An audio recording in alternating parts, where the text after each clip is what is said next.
Nah, seperti yang kita ketahui bersama, angka penularan COVID-19 masih terus bertumbuh. Dan meski sekarang sudah dilakukan berbagai relaksasi, tapi sepertinya mengisi waktu dengan kegiatan di luar rumah nih, kayaknya kita tuh masih banyak hal yang dipikirkan gitu. Makanya mengisi kegiatan di rumah nih sekarang merupakan pilihan yang memang paling aman ya. Nah, sudah banyak pula orang yang memutuskan untuk berwisata ke area terbuka, tapi banyak pula ya yang tetap bergeming karena masih berpikir panjang tentang potensi risiko yang bisa terjadi ketika berada di tempat keramaian. Saat ini nih sekarang bulan November ya, dan saat ini kita sudah 8 bulan berada di dalam situasi pandemi. Di awal pandemi ini, banyak sekali orang tua yang kebingungan beradaptasi dengan kebiasaan baru. Tapi karena sekarang ini sudah 8 bulan, kayaknya tantangannya berbeda lagi ya. Sekarang nih kebingungannya mungkin para orang tua ini lebih berat karena banyak cara-cara yang sudah dilakukan, tapi mungkin sekarang nih sudah nggak mempan lagi, mengingat udah 8 bulan kali ya, masih banyak orang tua pasti yang udah agak-agak mati gaya. Nah, nanti kita akan kedatangan 2 orang narasumber, ada Kak Andi Yuda Asfandiar dan juga Teh Efni. Bersama kita nih sekarang sudah ada Kak Andi Yuda. Halo Kak Andi, selamat siang Kak Andi. Halo, selamat siang Mbak Endah juga teman-teman semuanya. Halo. Yang ada di rumah. Waduh, Kak Andi ini pasti sudah banyak yang kenal ya, tapi barangkali juga nih masih banyak juga yang belum tahu bahwa Kak Andi ini selain merupakan founder dari Picu Pacu Kreativitas, Kak Andi ini juga merupakan, banyak deh sebenarnya ya, kayak kreatif parenting juga, pencipta karakter kucing Mio juga, graphic designer juga, guru juga, creative thinking trainer juga, sampai penangkap ular ya Kang? Betul nggak penangkap ular? Waduh. Betul, kemarin aku nangkap ular di perumahan. Ya. Terus ketangkep, dan ularnya gede. Ularnya 1 meter 80-an lah kayak gitu. Wah, 1 meter 80. Ya. Oke. Ini nanti Kak Andi akan berbincang-bincang dan juga akan memberikan sedikit ilmunya ya, barangkali ya, mengenai gimana sih caranya membuat aktivitas yang menyenangkan di rumah, supaya anak-anak juga nggak terlalu bosan di rumah gitu. Nah, Kak Andi silakan. Ya, baik. Terima kasih Mbak Endah. Juga teman-teman yang lainnya, sebenarnya kita tahu semua ya, jadi pandemi ini bikin blast, B-L-A-S-T. Nah, blast. Apa itu? Nah, ini blast. Ya, yang pertama bikin boring, kemudian bikin lonely, ya, anak-anak jadi kesepian, orang dewasa juga kesepian ya. Kemudian gampang marah, jadi angry. Jadi pokoknya sensitif aja. Karena apa? Karena pada prinsipnya manusia itu sosial, jadi berkumpul sama orang lain. Jadi begitu dikerem kayak gitu, jadi kebayang lah orang-orang yang di penjara itu kan, ya begitulah, angry. Kemudian apalagi stres, sudah pasti ada tekanan, sehingga rada depresi juga begitu. Dan tentunya lelah. Lelah ini ya lelah hati, lelah pikiran, lelah fisik. Bayangin, meskipun orang mungkin dibayar sampai jutaan, ratusan juta, tapi disuruh diem, nggak ngapa-ngapain, nggak mungkin mau itu dia. Coba, ayo. Ya, jadi kondisi COVID ini membuat kita semua ini, dan itu tentunya mendorong kita sebagai insan manusia yang terdampak ini. Kita tidak bisa menghindari, tidak bisa terus, udah biarin aja COVID yang penting kan kalau Tuhan bilang waktunya meninggal ya meninggal, nggak begitu. Jadi kita harus ikuti iramanya, kita sikapi, kita hadapi, dan tentunya dengan sikap-sikap yang itulah yang menjaga agar kita bisa menjaga diri dan menjaga orang lain tidak saling menularkan. Prinsipnya kan itu. Jadi ketika kita stres, anak kita di ini apalagi ya kayak tadi Mbak Fiber. Fibertina. Oh, Kalau kira fiber itu fiber yang lain optik. lagi Kak Andi. Oh, lain lagi ya, fiber optik gitu ya. Fiber Oke, optik, oke. betul. Maaf Mbak Febertina, karena saya sengaja itu. jadi jadi ternyata ya sudah, itu pantas pantas sekali kita karena terkejut tiba-tiba kok kondisinya begini, nggak boleh begini, nggak boleh begini. Yang tadinya kita tidak masak-masak, terus tidak bikin keanehan-keanehan, tidak bikin ide kita tidak terlalu berkembang, kita hanya di rutinitas, tiba-tiba kita berubah, harus kreatif, harus survive, harus melakukan sebuah interaksi-interaksi baru dengan anak-anak kita, terutama apalagi Mbak Fiber anaknya TK, wah itu mah hese, dan anak TK kan bosenan, jadi dikasih ini minta yang ini, sudah dikasih ini baru dipakai 2 kali sudah ini. Artinya apa? Artinya kita sebagai orang tuanya yang ya sebenarnya tidak ada kata bosan. Kita terus mencari. Kita misalnya tadi di saya nengok ke bawah ini sambil ngecek apakah ular saya lepas. Oh enggak ternyata. Jadi mencari alternatif baru dari hanya tema bola saja itu bisa banyak. Artinya apa? Artinya kita bisa mencoba mulai sekarang menjabarkan satu nama untuk berbagai keperluan. Jadi misalnya sendok, ya, ya, kita sebut sendok ini. Nah, sendok kan, sendok. Nah, sendok ya sudah pasti untuk makan, tetapi fungsi-fungsi yang lain yang bisa. Jadi suatu saat boleh kesempatan anak kita sendoknya terus digambarin begini, terus jadi seekor ikan, misalnya begitu. Ini akan berbeda. Terus sendok misalnya bikin ketika dikumpulkan beberapa sendok, kemudian di sini kira-kira jadi apa ya? Ternyata ini dikasih centong terus kemudian di titik-titik jadi merak, gitu kan? Ekor merak. Jadi ini baru dari satu sendok. Tadi ketika disebut bola, ternyata bola nggak hanya disepak. Bola bisa untuk permainan hitung-hitungan. Kemudian dilemparkan di wadah, bisa nggak masuk ke keranjang berapa banyak, berapa sabar. Nah, itu jadi banyak. Jadi artinya apa? Kita sebagai orang tua mencoba mencatat, menghimpun ide-ide, kira-kira kalau yang gini bisa apa ya? Jadi jangan mikirkan ide-ide besarnya, karena kalau memikirkan ide besarnya pasti kita mentok. Masakan sampai udah brownies, apalagi ya? Ya kita bisa bicara tentang jagung, bisa untuk apa? Jagung saja. Wortel bisa apapun. Nggak sekadar dimasak jadi sop, tapi bisa jadi media apa? Media cerita buat anak kita ketika kemudian wortelnya dikasih mungkin ditempelin apa tutup botol kayak atau apa sehingga menjadi tokoh tertentu dan dia bicara sebelum dia dipotong-potong jadi sop misalnya. Jadi dia berteman dengan kentang kayak gitu kan. Nah, kentang ini ya ada ceritanya, bikin aja cerita karena kita punya banyak referensi, punya banyak bacaan dan sebagainya. Itu dulu Mbak Endah. Oke, Kak Andi, kalau apa namanya dulu ini kan orang-orang tuh pasti banyak gitu ya.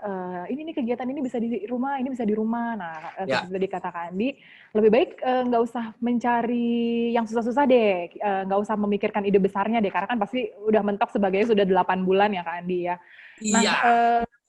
kalau buat anak-anak sendiri ada nggak sih Kak Andi yang misalnya berdasarkan usia tertentu nih, misalnya untuk anak TK nih lebih efektif gini, anak SD ini lebih efektif gini, kemudian SMP gini gitu, ada nggak Kak? Ya. Iya, jadi sudah jelas ketika untuk anak TK yang tadi saya sebut tingkat kebosanannya itu tinggi. Tinggi ya. Jadi dibutuhkan memang ekstra energi, ekstra ide. Jadi perubahannya itu kita harus nyetok. Jadi kita harus nyetok ide-ide, jangan sampai sekarang bikin, sekarang ketemu, sekarang dipraktekkan, besok mikir lagi, capek lagi, belum lagi terus kesel tadi BLAST tadi kan, urus anaknya udah, mama itu kan tahu nggak, mama itu capek, tahu nggak? Coba dong dengerin, mengerti mama. Nggak bisa anak-anak mengerti orang tuanya. Kita yang harus mengerti anak kita. Apalagi di usia-usia seperti itu. Nah, di usia SD, dia mungkin sudah agak lebih bisa difahamkan. Jadi mereka penting sekali difahamkan corona itu seperti apa, supaya yang dilihat bukan hanya berita yang menakutkan, tetapi juga bahwa secara wajar dia berusaha untuk survive dengan menjaga diri 3M itu kan, sehingga pemahaman itu membuat dia bisa mengerti. Jadi kemudian tiba-tiba kita ambil batu, kita tulisin spidol seperti ini. Nah, ini untuk anak-anak yang usia SD, diajak bikin batu digambar. Ini baru tema batu dan baru tema tulisan untuk semacam quotation. Aku anak jujur, aku anak disiplin, aku tidak malas lagi, dan sebagainya. Itu banyak sekali. Mungkin ada doa, ada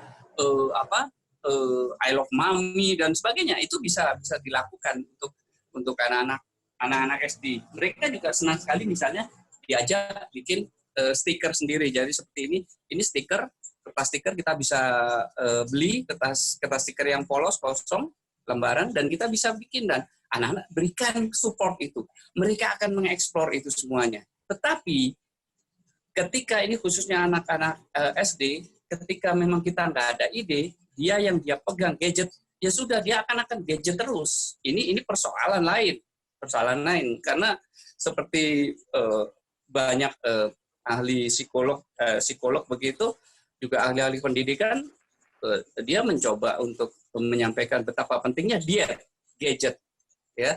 Diet ya, di sini bukan overprotect ya untuk itu, enggak, tapi diet diatur.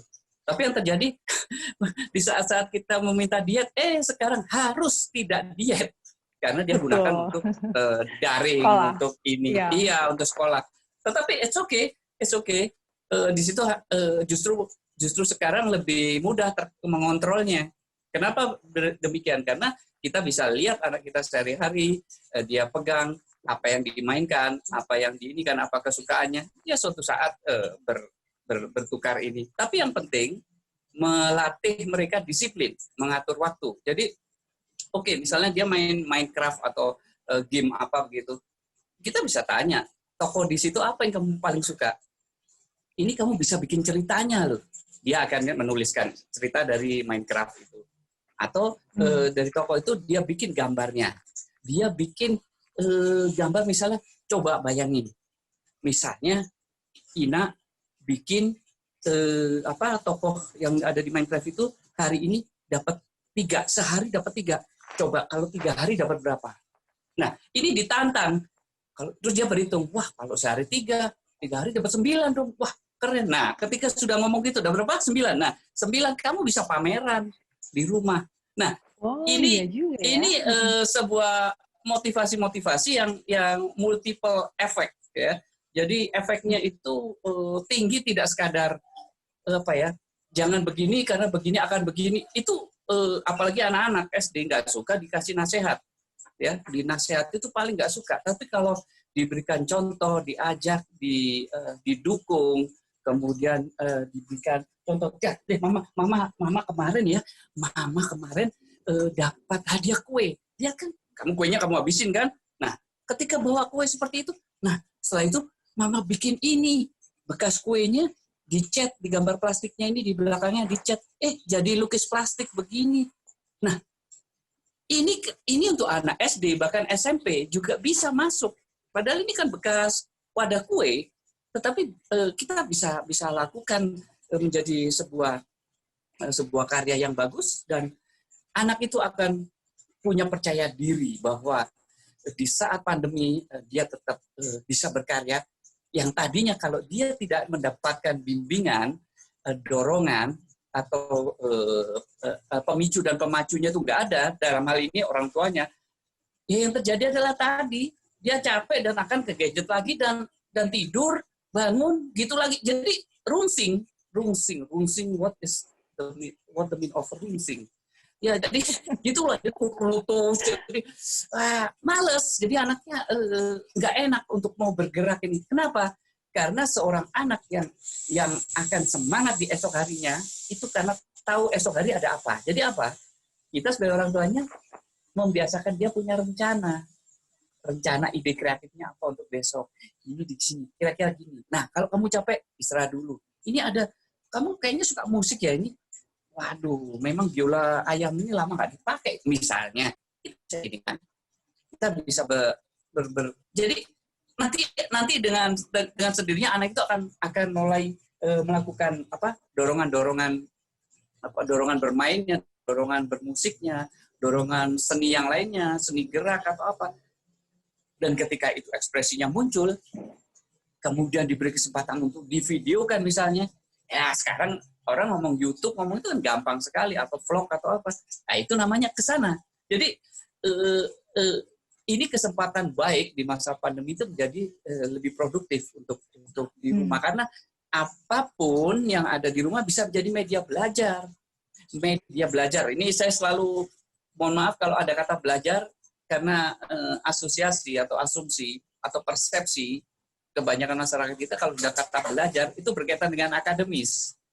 Padahal tidak begitu kan. Jadi belajar itu berkreasi, mencoba ini, mencoba itu, mencatat ini, merekam ini, mengekspresikan, memamerkan, mengevaluasi, memainkan lagi, cari ide lagi terus. Akhirnya apa? Sehari-hari isinya itu otak dan hatinya itu bekerja sama sehingga mengurangi stres, mengurangi rasa jenuh, karena memang banyak sesuatu yang bisa dikerjakan.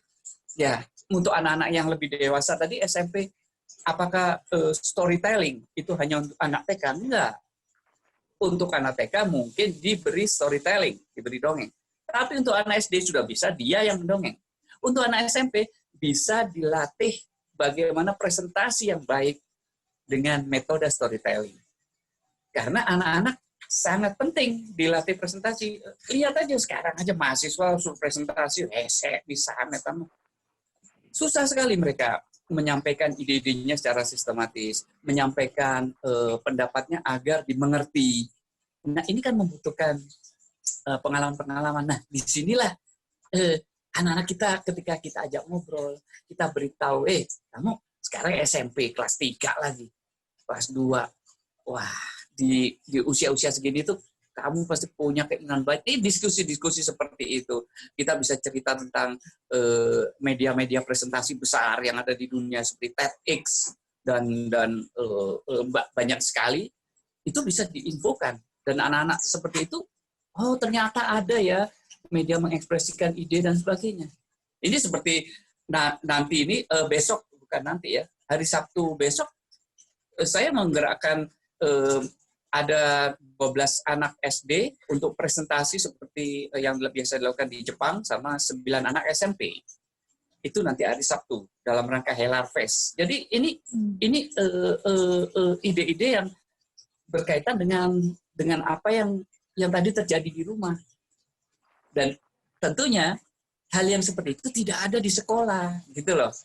Jadi memang ketika pandemi ini terjadi perubahan, perpindahan ruang belajar, ruang eksplorasi, bisa di rumah, bisa hanya melihat di pojok rumah, di dekat rak sepatu aja bisa jadi ide, banyak ide untuk bikin ini, bikin itu, dan sebagainya. Itu, ya. Mbak Eda. Oke, Kak Andi, tapi kan banyak juga nih ya keluhan-keluhan dari para orang tua yang mereka tuh bekerja juga, kemudian ada juga yang memang di pandemi ini masih bekerja di luar rumah, tapi juga banyak yang working from home gitu ya, bekerja dari dalam rumah. Nah, ini untuk menyiasatinya seperti apa nih supaya orang tua senang, anak-anak juga senang gitu? Betul. Memang yang menjadi keluhan itu kan kebanyakan yang orang tuanya bekerja sebenarnya. Iya, jadi, betul. Yang di rumah capek, kehabisan ide, di luar urusan kantor, sambil mikirin rumah. Jadi ya wayah naknya kalau jadi orang tua memang kudu ripuhnya. Ditambah sekarang kita sadari kita bikin positioning itu ya. Jadi sesuatu yang kita pahami, kita sadari bahwa memang ini bikin ruwet. Nah, jadi itu kita sadari. Jangan sampai kita terkejut dengan keruwetan-keruwetan baru. Jadi kita saya sebagai orang tua siap ruwet. Nah, itu akan lebih menenangkan. Nah, caranya begini. Memang itu ada work from home, ada work from office ya. Jadi WFO, WFH kayak gitu, itu berjalan. It's okay. Yang jelas kalau di rumah itu bukan lagi bekerja. Ini jangankan sekarang, di masa-masa tanpa pandemi, seringkali terjadi seseorang ketika di kantor, mikirin kantor kan? Iya. Sampai di rumah, masih mikirin kantor. Nah, ini anak-anaknya kasihan. Jadi di rumah, ya udah, time for family. Jadi waktunya untuk keluarga, ayo, apa yang bisa dieksplor dengan keluarga. Kalau perlu, ketika ada waktu jeda dikit di kantor, mencatat ide-ide apa untuk di rumah, misalnya seperti itu. Jadi seakan-akan anak-anak ini mendapatkan semacam program yang tidak dibangun dalam konteks mengeluh. Apa nak ya, mama juga bingung ini. Kamu bingung ya? Iya mah, ya bingung. Kita bingung bersama yuk. Lah, jangan melakukan kolektif kolegial dalam bidang ruwet ya. Jadi kita mencoba mencatat. Ini budaya kita ini yang kurang mencatat. Jadi kadang-kadang cari ide di awang-awang. Oh iya nanti saya mau begini. Mau begini itu mau bagaimana? Catat. Dicatat nanti saya untuk yang masakan akan begini. Untuk yang ini begini. Ada ide lagi kayak gini. Nggak usah, dikit dulu. Jangan bilang ide itu dikit. Sebanyak-banyaknya. The best way to get a good ideas is to get a lot of ideas. Jadi cara terbaik untuk menemukan ide yang paling baik adalah dengan mengumpulkan ide sebanyak-banyaknya. Jadi kita akhirnya surplus ide. Jadi enak. Wah ini nanti ide ini apalagi. Jadi ditulis. Nah, saya kira orang tua yang bekerja, kita betul-betul tadi mencoba membuat bank ide, ya, membuat bank ide. Kalau perlu agar sedikit teringankan, kita bikin semacam, ini kalengnya ada ini saya bikin. Nah, jadi semacam kaleng bekas kayak gini, ini kaleng ide. Ya, jadi kita ajak anak-anak kita punya ide apa, dibikin di kertas, dilipat-lipat atau digulung, masukin ke sini. Itu nanti ketika aku ternyata nemu ide. Kenapa orang bisa terkejut? Karena orang itu pelupa. Pernah nulis ide tapi lupa gitu. Nah, makanya menulis itu membangun, mengikat ilmu, mengikat informasi. Jadi ketika ada ini ide dikumpulkan, ibunya punya ide, bapaknya ide apa lagi masukin, nah nanti dicari ini yang bisa dipraktekkan. Nah ini cara sederhana dan menggunakan hanya sekadar tempelan stiker dan kalender bekas kue. Begitu. Halo Kak Andi. Oke. Tadi sempat free sedikit tapi alhamdulillah nggak lama. Halo Kak Andi. Halo. Ya. Kak Andi, nah sip. Oke, menarik juga ya. Kak Andi ini kalau nggak salah juga memang dari dulu nih suka punya bank ide yang ada di buku ya Kang ya? Dulu ada kayak buku khusus ide, itu masih dijalankan nggak sih Kang? Iya, masih dong. Karena saya sangat ketakutan ketika saya menemukan ide nggak dicatat itu takut. Takut lupa. Dan ya, takut lupa saya itu sudah terbangun sejak SD. Orang tua saya mendidik saya untuk mencatat ide sekecil apapun. Jadi ya selalu saya catat. Saya sekarang mungkin ada lebih dari sudah 13 dus Indomie kali ya. Oh iya. Itu buku catatan kecil-kecil gitu, itu kalau pas dibukain, seru. Iya. Banyak. Jadi bukunya notes-notes gitu, notes-notes kecil gitu. Oke, Kak Andi, sekarang ini kan sebagai salah satu berkah pandemi, ada berkahnya juga ya pandemi ini sebenarnya. Ada juga hobi-hobi baru yang dimiliki oleh anggota keluarga, seperti bertanam, ada juga yang memelihara hewan gitu. Nah, karena sebagainya Kak Andi ini merupakan seorang yang sangat dekat dengan hewan, penyayang binatang. Gimana sih Kak tips-tipsnya kalau untuk anak-anak yang ingin memelihara hewan supaya tetap aman dan terkendali lah semuanya gitu?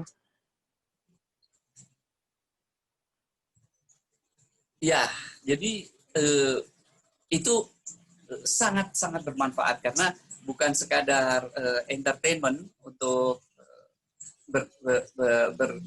apa ya, berinteraksi dengan hewan begitu. Dan hewan kan macam-macam begitu ya, mulai dari yang umum ya, pelihara kucing, pelihara anjing, pelihara ayam begitu kan, pelihara bebek. Nah, itu yang umum lah begitu. Tapi sampai yang mungkin nggak umum, prinsipnya adalah melatih menyayangi ciptaan Tuhan. Sebenarnya kan seperti itu. Jadi menyayangi binatang ciptaan Tuhan. Jadi bukan sekadar seru, asik ya, lucu ya. Ketika dilihat pas lucu, pas begitu waktunya sakit nggak mau melihara, nggak mau membersihkan kandangnya, nggak mau ngajak main dan sebagainya. Nah ini juga yang sering terjadi.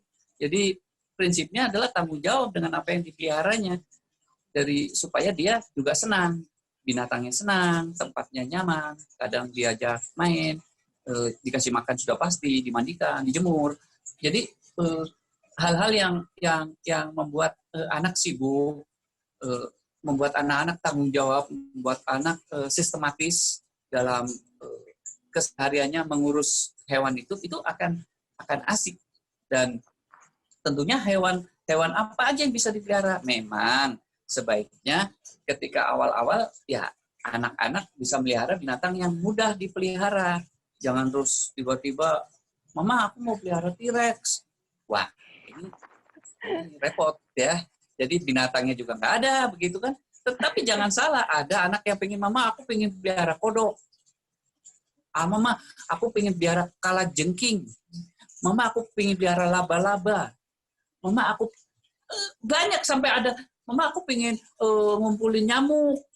Aneh, kita bermusuhan sama nyamuk, dia pengen melihara nyamuk atau kupu-kupu atau. Jadi it's okay, berawal dari minat dan sayangnya dia pada binatang. Itu yang kita dukung dahulu. Jadi bukan jenis binatangnya. Jadi minat. Nah, baru ketika itu berilah penjelasan tingkat kesulitan kalau pelihara ini, pelihara itu. Seperti saya pelihara kura-kura. Nah, kura-kura itu juga termasuk umum ya. Jadi kura-kura ini kura-kura Brasil.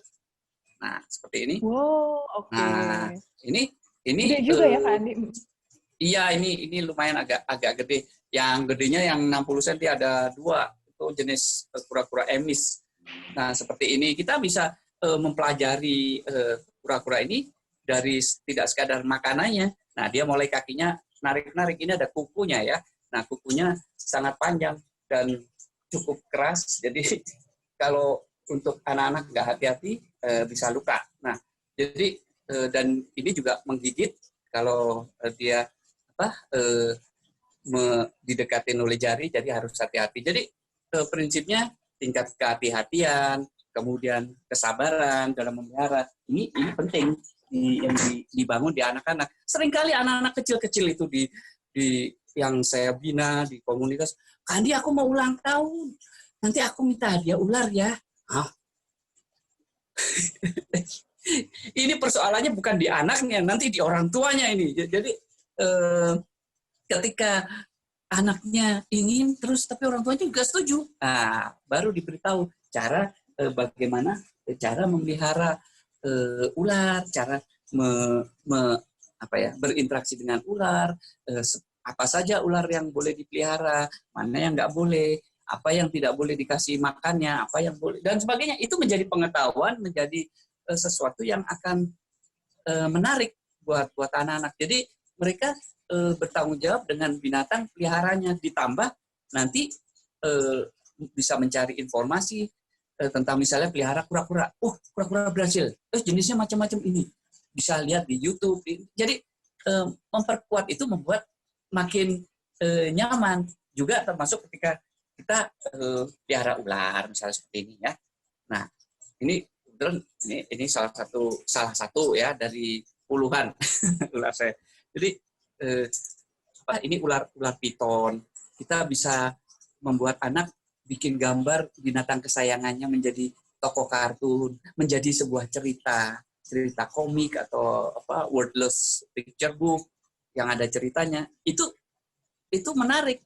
Jadi kita nggak berhenti pada satu aktivitas, hanya berhenti di aktivitas hobi pelihara binatang, tidak begitu. Tapi dari hobi itu apa?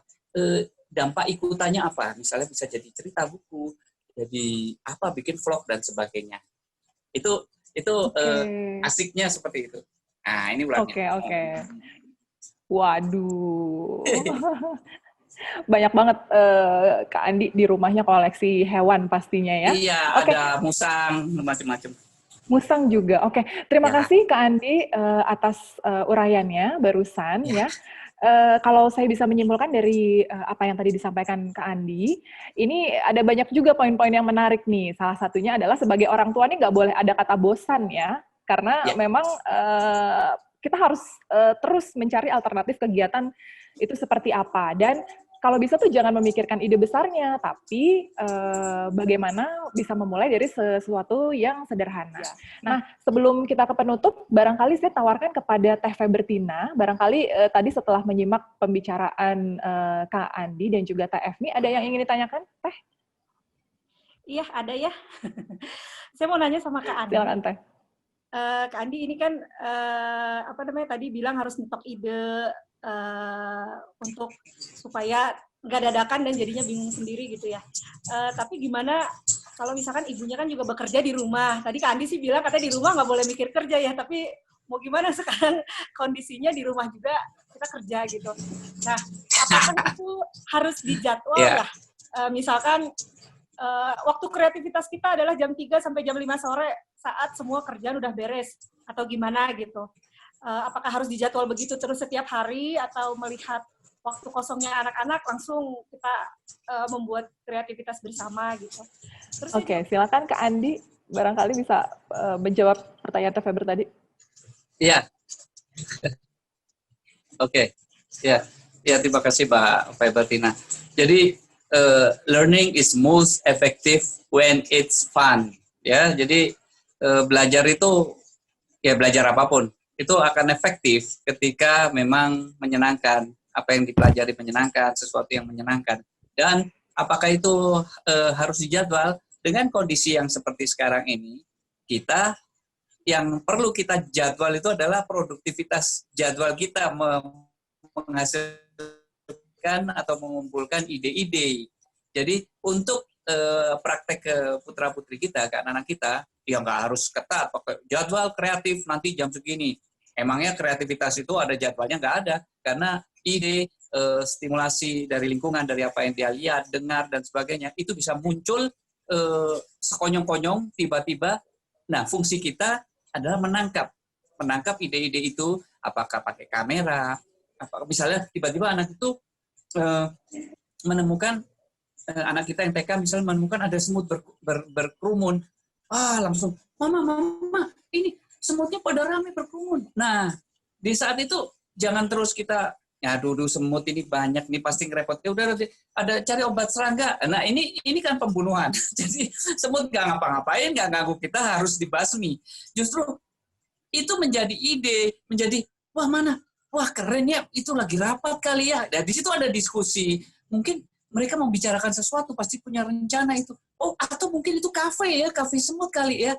Jadi membuat anak itu berkembang otaknya, berkembang pikirannya, dan dia percaya sama mamanya mensupport, mamanya menyenangkan, mendukung apa yang dia lihat tentang semut tadi. Sehingga disitulah dia belajar, dan disitulah dia senang. Kalau dia senang, itu perkembangan percaya dirinya juga makin meningkat, dan otaknya juga berkembang sangat optimal. Jadi jangan membuat jadwal untuk aktivitas ininya. Yang perlu dijadwal adalah bahwa ibu rutin setiap jam segini harus menghasilkan 3 ide, misalnya begitu. Gimana caranya? Harus mencatat, harus mendengarkan ini, harus ini. Besok idenya untuk tentang musik. Musiknya apa? Ngajarin anak supaya sayang ibunya, tiba-tiba cari musik yang sayang ibu apa ya? Kalau lagunya Bunda bolak-balik itu udah sering. Lagunya Oma Irama, dangdut. Wahai manusia, teng, hormati ibumu. Asik. Itu ternyata juga tentang itu. Dicatat. Bisa dicerita. Nah, disitulah nanti kita akan terus berkembang. Jadwal-jadwal bergulir dengan baik tentunya. Tentang kedisiplinan untuk anak-anak kita tetap terjaga. Jadi apa yang saya maksudkan adalah bahwa untuk jadwal dia belajar itu sudah menjadi sesuatu yang memang sudah seperti itu. Jadi nggak bisa waktunya belajar sekarang daring sama guru, kita sekarang nyanyi-nyanyi, nggak seperti itu. Justru creativity itu dibangun dengan bermain dan dibangun dengan kedisiplinan dan dibangun dengan sesuatu yang terjadwal dengan baik. Terjadwalnya di kreatifnya, bukan terjadwal waktu kreatif kapan, waktu tidak kreatif kapan. Begitu. Oke, terima kasih Kak Andi. Jadi memang nggak usah menjadwal, tapi nggak usah menjadwal waktunya, tapi menjadwal kreativitasnya gitu ya Kak? Ya. Oke, terima kasih untuk teman-teman Pikiran Rakyat, dan memang di antara segala kesulitan yang barangkali kita dapatkan di masa pandemi seperti sekarang ini, kita bisa memilih untuk melihat dari sisi positifnya ya. Salah satunya adalah dengan meningkatkan bonding atau ikatan terhadap anggota keluarga yang lain, dan juga kita juga bisa belajar untuk lebih memanajemen waktu dengan baik, dan yang paling penting juga untuk mengelola emosi. Saya Endah Asih, terima kasih. Assalamualaikum warahmatullahi wabarakatuh.